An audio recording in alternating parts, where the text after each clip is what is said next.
Relief package فراہم کیا ہے. جس قدر ممکن ہو سکا حکومت ریلیف دے گی, تو یہ ریلیف وفاقی حکومت دے رہی ہے. اب سندھ حکومت کی بات کر لیتے ہیں. وزیر اعلیٰ سندھ نے کہا ہے ٹارگیٹڈ فیول سبسڈی میں توسیع کر دی ہے. مراد علی شاہ کہتے ہیں موٹر سائیکل مالکان سندھ حکومت کے سبسڈی کا مزید فائدہ اٹھا سکتے ہیں. آپ کو یاد ہوگا جب 55 روپے بڑھائے گئے تھے شروع میں پیٹرول پرائس, تو اس کے بعد یہ اعلان ہوا تھا کہ 2,000 روپے دیے جائیں گے موٹر سائیکل سواروں کو, لیکن جن کے نام پر موٹر بائک ہوگی تو انہیں 20 لیٹر پیٹرول پر 100 روپے سبسڈی کے حساب سے 2,000 روپے دیے جائیں گے.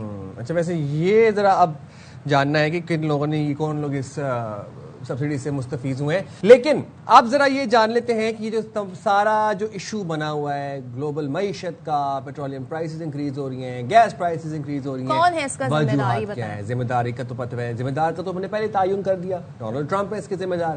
لیکن کیوں یہ اب جنگ کیسے ختم ہوگی, جنگ بندی کب تک پریویل کرے گی, کیا سلسلہ ہے؟ امریکی صدر ڈونلڈ ٹرمپ یہ کہتے ہیں کہ ایران جنگ کے تقریباً تمام مقاصد حاصل کر لیے ہیں. یہ وہ پہلے بھی کئی بار کہہ چکے ہیں.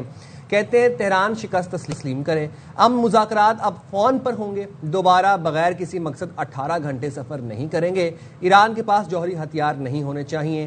ٹرمپ نے یہ بھی کہا کہ پیوٹن سے طویل بات ہوئی ہے, وہ بھی ایران کی یورینیم افزودگی پر فکر مند ہے.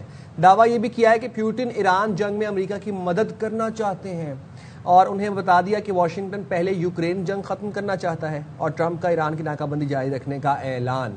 اچھا, ساتھ ہی آپ کو ذرا یہ بتا دیں کہ امریکی فوج نے ایران کے خلاف مختصر طاقتور حملوں کا منصوبہ تیار کر لیا, اور یہ شک و شبہات ایران کو پہلے تھے کہ سیز فائر کی آڑ میں بہت کچھ موومنٹ ادھر ادھر ہو رہی ہے. سینٹ کام کے سربراہ ایڈمرل بریڈ کوپر نے نئے ممکنہ حملوں کے منصوبے پر صدر کو بریفنگ دی, یعنی ٹرمپ صاحب کو. نیوز ویب سائٹ ایکزیوس نے ذرائع کے حوالے سے بتایا کہ مختصر اور طاقتور حملوں میں ایران کے انفراسٹرکچر کو بھی نشانہ بنایا جا سکتا ہے.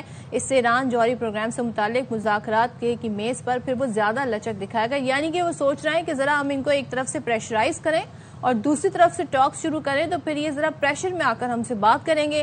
ایک منصوبہ یہ بھی ہے کہ آبنائے ہرمز کے ایک حصے پر کنٹرول حاصل کر کے اسے تجارت کے لیے کھولا جائے, اور خصوصی افواج بھیج کر افزودہ یورینیم حاصل کرنے کا بھی آپشن موجود ہے. تو یہ 3 بڑے فیکٹرز ہیں جن پر اس وقت امریکہ سوچ رہا ہے. یہ ذرائع سے خبر آئی ہے. اب ایرانی صدر مسعود پزشکیان یہ کہتے ہیں کہ آبنائے ہرمز میں غیر ملکی مداخلت قبول نہیں ہے. ایران اپنی سمندری حدود کے تحفظ کے لیے پوری طرح تیار ہے. ایرانی صدر مسعود پزشکیان یہ بھی کہتے ہیں کہ خطے اور آبنائے ہرمز میں کشیدگی کے ذمہ دار امریکہ اور اسرائیل ہیں. آبنائے ہرمز ایرانی قوم کی عظیم مزاحمت کی علامت ہے, اور ناکہ بندی یا پابندیاں عائد کرنے کی کوشش بین الاقوامی قوانین کے منافی. مگر اس سے زیادہ امپورٹنٹ بیان جو دیا ہے وہ کافی عرصے بعد آیا ہے, وہ آیا ہے سپریم لیڈر مجتبیٰ خامنہئی کا. وہ یہ کہتے ہیں امریکی موجودگی کے بغیر خلیج کا مستقبل تابناک ہوگا. یعنی کہ وہ یہ بڑی اسٹیٹمنٹ انہوں نے دے دی ہے, اور ایک طرح سے پریڈکشن وہ یہ کر رہے ہیں کہ اگر یہاں پر امریکہ نہ ہو تو یہ جو خلیج تعاون کونسل ہے, پورا جو خلیجی ممالک ہے, ان کا فیوچر برائٹ ہے. ایرانی سپریم لیڈر کہتے ہیں کہ خلیج فارس پر آبنائے ہرمز میں نیا باب لکھا جا رہا ہے, اور آبی گزرگاہوں کا تحفظ یقینی بنائیں گے. 1000 کلومیٹر دور بیٹھ کر فساد برپا کرنے والے غیر ملکیوں کی جگہ خلیج فارس کے پانیوں کی تہہ کے سوا کہیں اور نہیں ہے. امریکی فوجی اڈے خود اپنا تحفظ نہیں کر سکتے, ان کی حفاظت کی امید نہیں رکھنی چاہیے. یعنی کہ جن ممالک میں وہ بیسز تھے وہ پھر اپنی حفاظت کی کیا امید رکھیں جب امریکی اپنے بیسز کا دفاع نہ کر سکے. دیکھیں وہ سارا تھارڈ سسٹم اور پیٹریوٹ ڈیفنس سسٹم اور کس ڈیفنس سسٹم کی دھجیاں نہیں اڑی.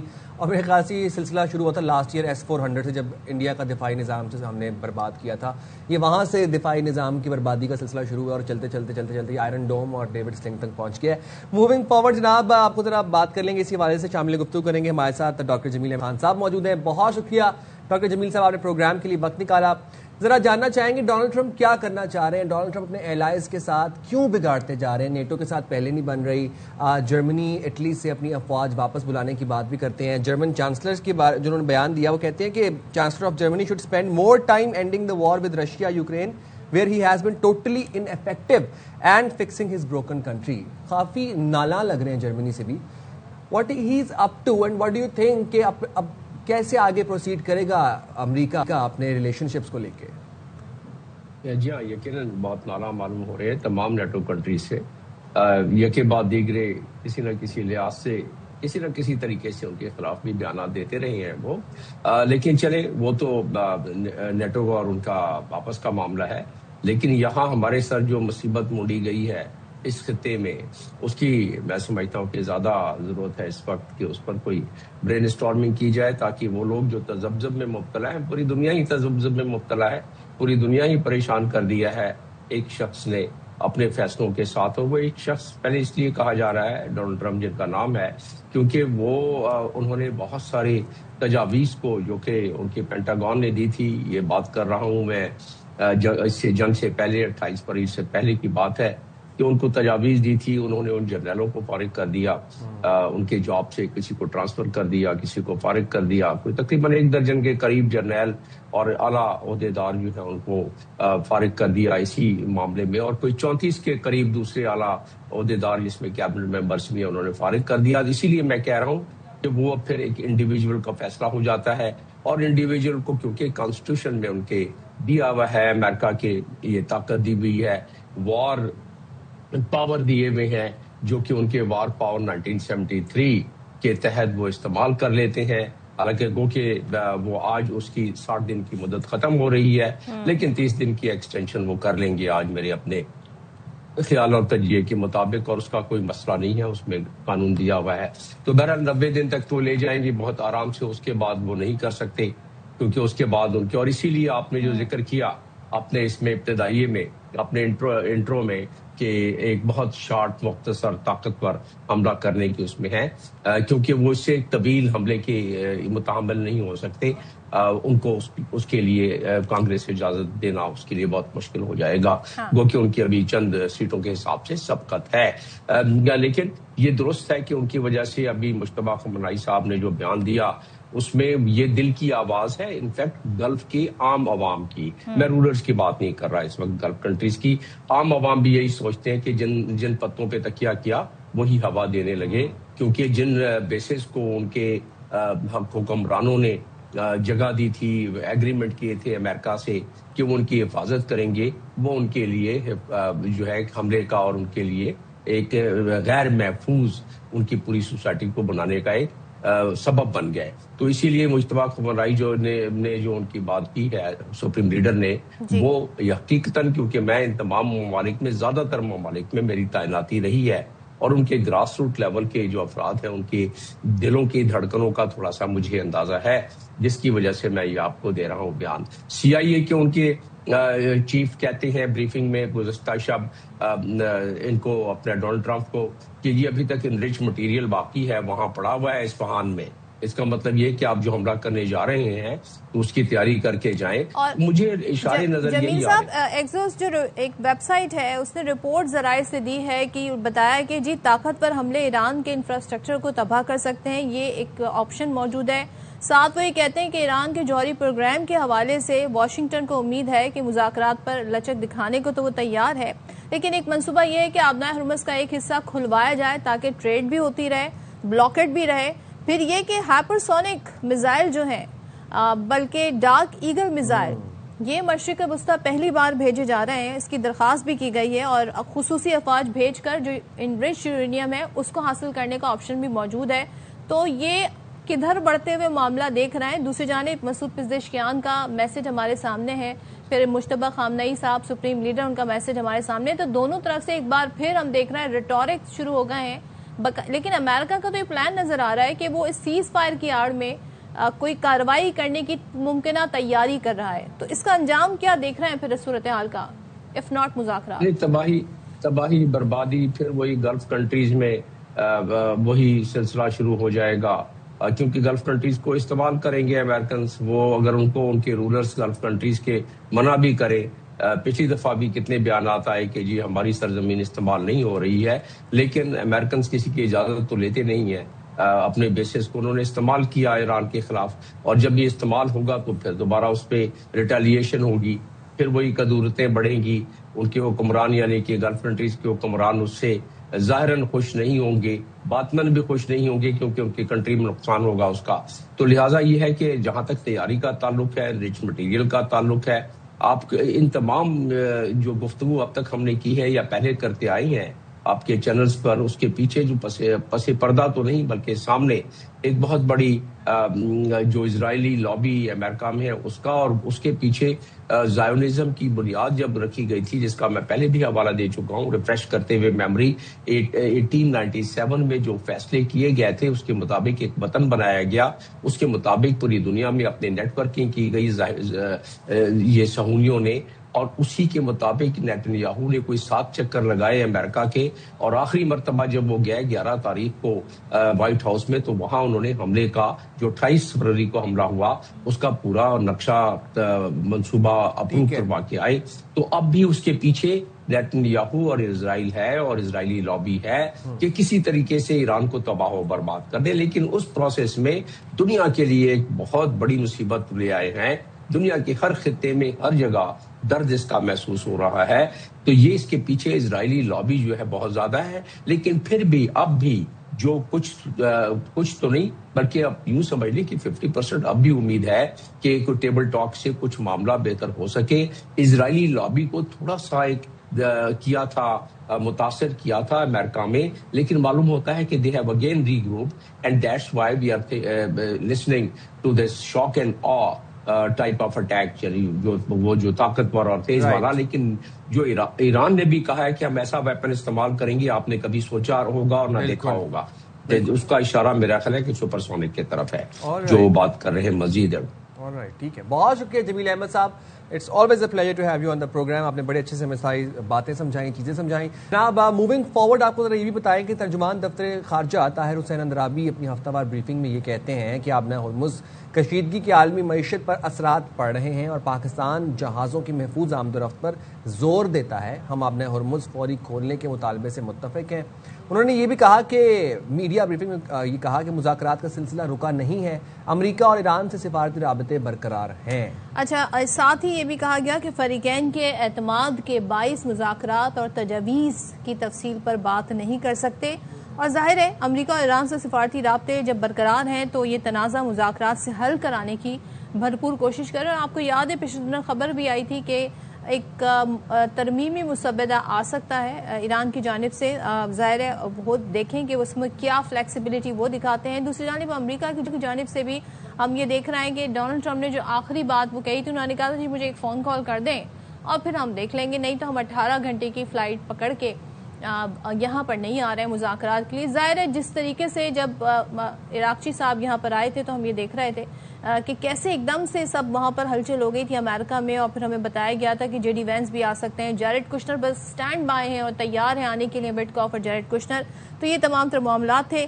اچھا، ساتھ ہی آپ کو یہ بھی بتا دیں کہ جاپانی وزیر اعظم کا ایرانی صدر کو فون اور آبنہ ہرمز کھولنے کی اپیل بھی انہوں نے کی ہے، اور جو جاپانی وزیر اعظم ہے انہوں نے آبنہ ہرمز بند ہونے سے جاپان میں پیدا ہونے والے بحران کا ذکر کیا۔ آپ کو پتہ ہے کہ جاپان اور چائنا، بلکہ چائنا سے بھی زیادہ جاپان ریلائی کرتا ہے اسٹریٹ آف ہرمز سے آنے والے آئل پر، کیونکہ یہ ایک بڑا ان کے لیے اس وقت سچویشن ہے۔ لیکن مسئلہ یہ ہے کہ انہوں نے، یہ وہ کنٹریز ہیں جنہوں نے بہت عرصے سے اپنی تیاریاں کی ہوئی ہیں، ان کے پاس اسٹاک میں، ریزرو میں بہت سارا آلریڈی آئل موجود ہے۔ یہ دیکھیں کہ 63 ڈیز ہو گئے ہیں اب اس وار کو چلتے ہوئے، ناکہ بندی کو، اسٹریٹ آف ہرمز کو بند ہوئے ہوئے، اسٹریٹ آف ہرمز کو خیر بعد میں بند ہوا، لیکن 62 ڈیز اب کتنے کے ریزرو چل سکتے ہیں کسی کنٹری کے۔ جرمن چانسلر فریڈرک میرز نے ایران کو پیغام دیا ہے کہ آبنہ ہرمز کی بندش اور جہاز رانی خطرے میں رہی تو جرمنی فوجی اقدام سے بھی گریز نہیں کرے گا۔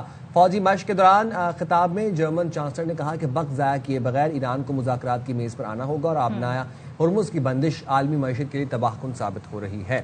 چلیں تو اس پہ بات کر لیتے ہیں، ہمارے ساتھ موجود ہیں بات کرنے کے لیے دفاعی تجزیہ کار بریگیڈیئر ریٹائرڈ ڈاکٹر راشد ولی جنجوا صاحب۔ Thank you so much doctor Rashid صاحب جوائن کرنے کے لیے۔ سب سے پہلے تو ظاہر ہے جس طریقے سے لاسٹ ہم نے دیکھا، جو رپورٹس آ رہی ہیں، CNN جو رپورٹ کر رہا ہے، ایگزیبس جو ویب سائٹ ہے وہ جو رپورٹ کر رہا ہے، پھر مسعود پزشکیان صاحب کا جو ٹویٹ تھا اسٹریٹ آف ٹرمپ کہہ دینے پر ڈونلڈ ٹرمپ کی جانب سے، اور پھر ہم نے دیکھا سپریم لیڈر کا جو میسج آیا ہے، اس سارے سینیریو میں جو ایک امید کی جھلک ہمیں نظر آتی ہے، جو پیس کی طرف معاملات کو لیتی ہوئی نظر آتی ہے، وہ پاکستان کے ترجمان جو ہیں دفتر خارجہ کا بیان ہے، جس میں وہ یہ کہہ رہے ہیں کہ مذاکرات کا سلسلہ رکا نہیں ہے اور امریکہ ایران سے سفارتی رابطے برقرار ہیں۔ یہ کتنی سبسٹینشیل اگر ہم سمجھیں کہ بیہائنڈ دا سین سارے معاملات چل رہے ہیں اور اس میں کس حد تک پیش رفت ہو رہی ہے، اگر آپ کے بارے میں اس حوالے سے کوئی انفارمیشن تو پلیز شیئر کیجیے. تھینک یو ویری مچ جی. دیکھیے اس وقت چونکہ سفارتی رابطے ڈیفینیٹلی جاری ہیں. پاکستان جو ہے وہ پیغام رسانی کر رہا ہے ایران کو بھی اور ایران کی جانب سے امریکہ. یہ ڈپلومیسی کا پروسیس جو ہے یہ رکا نہیں ہے اور کسی بریک تھرو کی اس وقت توقع ہے جس کے نتیجے میں پھر دوبارہ اسلام آباد میں دونوں فریق ایک دوسرے کے سامنے آ سکتے ہیں فائنل ڈیل کلینچ کرنے کے لیے. اور 2-3 اس میں سینیریوز ہیں اور اس میں ایک سینیریو تو یہ ہے کہ معاملہ جو ہے وہ خوش اسلوبی سے حل ہو اور دونوں فریقین اپنے اپنی جو اسٹیبلشڈ پوزیشن ہے اس میں تھوڑی لچک پیدا کریں. ایران کے اینڈ پہ وہ یہ چاہتے ہیں کہ جو نیوکلیئر کا ان کا ایشو ہے اس کو اس طریقے سے ریزالو کیا جائے کہ وہ JCPOA جیسی جو ارینجمنٹ تھی پہلے وہ اس کے قریب ترین ہو اور ان کو کوئی ایک قسم کی فیس سیونگ دی جائے. اور اس طریقے سے امریکہ بھی یہی چاہتا ہے کہ وہ جا کے اس کو JCPOA سے ایک بہتر ایگریمنٹ کے طور پہ پیش کرے. اور ان کا خیال یہ ہے کہ اس وقت اگر ہم ایران کو JCPOA سے جو بہتر جو اوباما کے دور میں ہوا تھا تو پھر صدر ٹرمپ جو ہے اپنی جو سیگنگ ریٹنگز ہے اس کو اوپر کرنے کے لیے اس کو دکھا سکتے ہیں ڈومیسٹک پالیٹکس کے لیے. اور دوسرا سینیریو یہ ہے کہ یہ دونوں جو افریق ہیں یہ غیر لچکدار رویہ اپنائی رکھیں اور امریکہ جو دوبارہ اس میں بمباری اور اس کی طرف آئے. اور سب سے بڑا جو اس وقت سکویز کر رہا ہے ایران کو یہ نیول بلاکیڈ ہے کیونکہ نیول بلاکیڈ کی وجہ سے ایران کے جو اپنے اسٹیٹ ریزروز ہیں وہ کافی لبالب بھر چکے ہیں. وہ وہاں سے نکال کے ان کو جلا بھی رہے ہیں اور یہ ایک جتنا بمباری نے ان کو ہرٹ نہیں کیا اتنا آئی تھنک یہ ان کا جو نیول بلاکیڈ ہے امریکہ کا یہ ان کو ہرٹ کر رہا ہے. اور اس کی وجہ سے اندرون جو ایران ہے یہ کوئی بات چیت چل رہی ہے کہ کسی قسم کی کوئی ایگریمنٹ یا تھا ہو جائے جس سے ہم واپس آئیں. اور میرا خیال ہے ایرانین جب ڈیل کی طرف واپس آئیں گے تو وہ جو جوہری معاملہ اس پہ اگر انہوں نے کنسیشنز کرنی ہے تو اس کو وہ لنک کرنا چاہتے ہیں سینکشنز کے ساتھ. اب سینکشنز کا بڑا ایک کمپلیکیٹڈ میکنزم ہے اور یہ مرحلہ وار اٹھائی جا سکتی ہیں. کچھ بائی لیٹرل ہیں, کچھ ملٹی لیٹرل ہیں, کچھ UN کی جانب سے ہیں اور ان کو کس طریقے سے وہ اٹھایا جائے گا اور ان کے اٹھانے کے ساتھ وہ اس کو لنک کریں گے جو جوہری افزودگی کا ان کا جو سلسلہ ہے کہ اس کو کس طریقے سے ہم کس ملک کی طرف دیں. جیسے پہلے JCPOA ہوا تھا اور اس میں رشیا کو چلی گئی تھی ساری ان کی یورینیم اور اب اس کے بدلے رشیا ان کو را یورینیم دیتا تھا جو ابھی بھی ارینجمنٹ ان کی برقرار ہے. تو ویسا وہ ڈیل ہو سکتا ہے. اور باقی جو معاملات ہیں ان کے وہ پراکسیز جو کہ وہ لیبنان کی سچویشن سے بھی لنک ہے تو اس پہ وہ بعد میں بھی مرحلہ وار بات ہو سکتی ہے. سرے دست ٹھیک ہے آپ نے ہرمز کھل جائے ان کا جو نیول صاحب بلاکیڈ. ایک بات بتائیے گا, ایک چیز سنس آپ زیادہ تجربہ رکھتے ہیں ان سب چیزوں میں, امریکہ کی طرف سے یہ خبر سامنے آ رہی ہے کہ ڈارک ایگل میزل مشرق وسطی بھیجا جا سکتا ہے. اب ڈارک ایگل ایک ہائپر سونک سپیڈ پر ٹریول کرنے والا میزل ہے جس کا بارے میں یہ ہم نے سنا ہوا ہے کہ وہ سپیڈ آف لائٹ سے بھی زیادہ فاسٹ ٹریول کرتا ہے اور بڑا پاورفل یس میزل ہے. اور دوسری جانب سے ایران کی طرف سے یہ بات سامنے آنا کہ ایران کے نیوی چیف یہ کہتے ہیں کہ enemies will soon see weapon they fear. یہ ایران کی طرف سے کس ویپن کی طرف اشارہ ہے؟ یہ باب المندب کی طرف اشارہ ہے یا پھر یہ ایران کا کوئی سپر سونک میزل ہے جس کی طرف اشارہ کیا جا رہا ہے؟ ایران چونکہ وہ ایسیمیٹرک اسٹریٹجی اور ایسیمیٹرک ٹیکٹکس پہ ریلائی کر رہا ہے تو اس کا اشارہ ان کے پاس کچھ ہائپر سونک ویریئنٹس بھی ہیں. آئی تھنک یہ اس کی طرف بھی ہے اور یہ باب المندب والی آپشن جو کہ ایک حکمت عملی کے طور پہ وہ اس کو اڈاپٹ کر سکتے ہیں یہ اس کی طرف ہے. باقی وہ جو ڈارک ایگل وغیرہ ہے وہ آئی ایم شیور اس سے بھی ان کے پاس مولک ہے جس کو وہ مدر آف آل بامز کہتے ہیں. اور دوسری مگر وہ ڈیپینڈ کرتا ہے کہ وہ کہاں اس کو پھینکیں گے کیونکہ اگر وہ شہری آبادیوں پہ کریں گے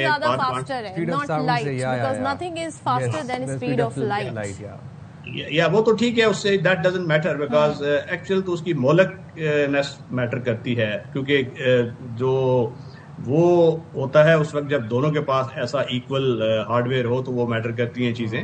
مگر ایک فریق جس کے پاس بہت ایک جو کمتر ڈگری کی ٹیکنالوجی ہو تو اس کے خلاف یہ اوور کل ہو جاتی ہے. تو اس لیے ٹارگٹ کو چننا, اس کا مطلوبہ نتائج برآمد کرنا یہ بڑا مشکل کام ہے. اور یہ اس لیے میں کہتا ہوں کہ کیومولیٹو افیکٹ ہے, یہ صرف بمباری یا ڈارک ایگل یا اس قسم کی جو مولک ہارڈ ویئر سے ان کا کام نہیں چلے گا, کیونکہ ایرانیز نے اپنا جو انفراسٹرکچر ہے وہ کافی بچا کے سروائیویبلٹی کے پوائنٹ سے انہوں نے بڑی انویسٹمنٹ کی ہے. رائٹ.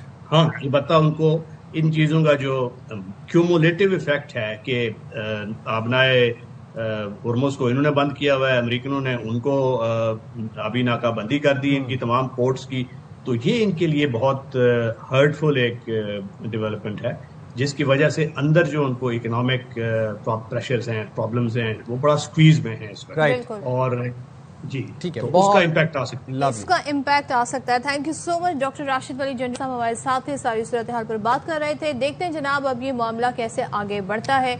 شارٹ بریک لیتے ہیں. بالکل جی, حاضر بریک کے بعد آتے ہیں.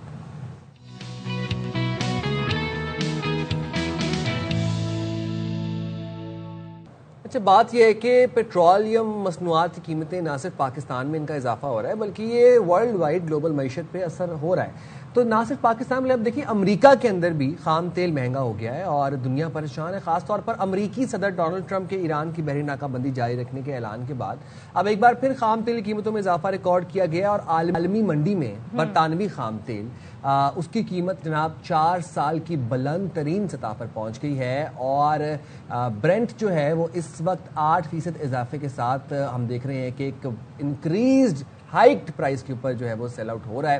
برطانوی خام تیل کی نئی قیمت $121 فی بیرل ہو گئی ہے اور امریکی خام تیل جس کو ہم ویسٹ ٹیکسس کہتے ہیں اس کی جناب قیمت 7% اضافے کا ریکارڈ اس میں کیا گیا ہے اور اس کے بعد اس کی جو نئی قیمت ہے وہ $108 فی بیرل ہو گئی ہے. کیا بات ہے بھائی, $108.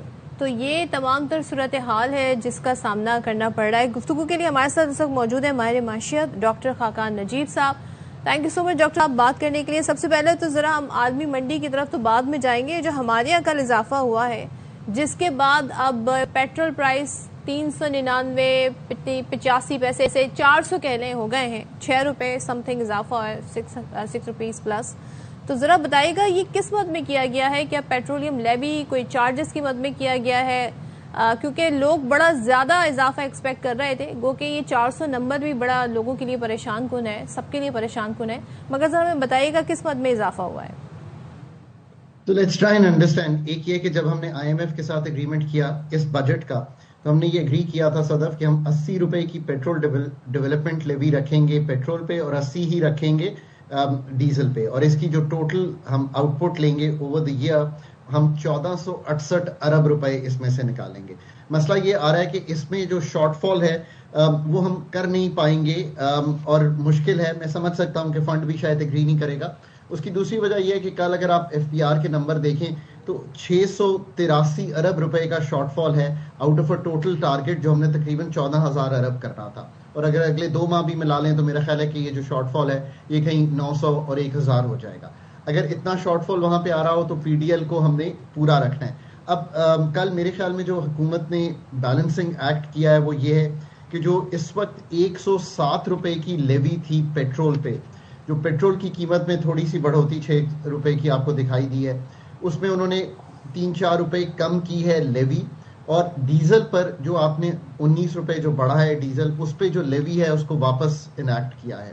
قیمتوں میں شاید انٹرنیشنلی اتنا رد و بدل نہیں آیا بٹ جو پر آن دا ہائر سائڈ ہے, مطلب اس میں کوئی گنجائش نہیں ہے کہ کوئی اور بات کہی جائے.